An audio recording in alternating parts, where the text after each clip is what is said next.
गोटे गोलापर दाम 130 कोटी।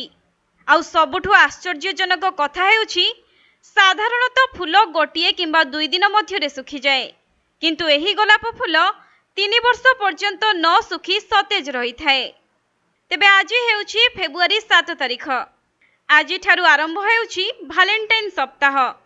एही सप्ताह रे गोलाप फूलर चाहिदा बेस अधिक। आउ लोक माने निजर प्रेम को प्रकाश करिबा पई गोलाप फूलर साहाय्य नियंती। केही केही गोलाप माध्यम रे निज प्रेम निवेदन मध्य करिथांती। अन्यपटे गोलाप फूल को देखिले समस्तंक मुहरे हस मध्य आसी जाए।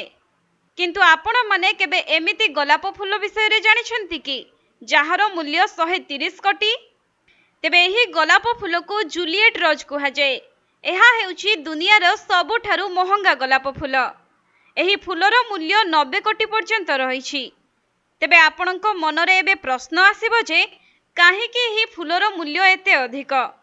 तेबे एही जूलियट रोज विषय रे प्रथम थर पई 2006 रे विश्व जानिबाकु पाइथिला, जहाकि प्रसिद्ध गोलाप प्रजनक डेविड ऑस्टिन एही गोलाप फूल को प्रथमे सामना को आनिथिले।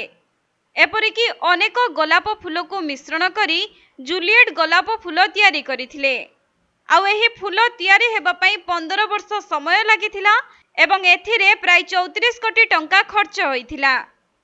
तेबे जहा सूचना रहिछि 2006 मसिया रे डेविड एही गोलाप फूल को प्राय 90 कोटी टंका रे बिक्री करिथिले एवं वर्तमान एही फूलर मूल्य प्राय 130 कोटी हेबो बोली कुहा जाउछि। तेबे जदि एही फूल विषय रे अधिक तथ्य जानिबाकु चाहंती ताहले डेविड ऑस्टिन को वेबसाइट रे आपण माने एही फूल विषय रे सविशेष तथ्य पाई परिबे।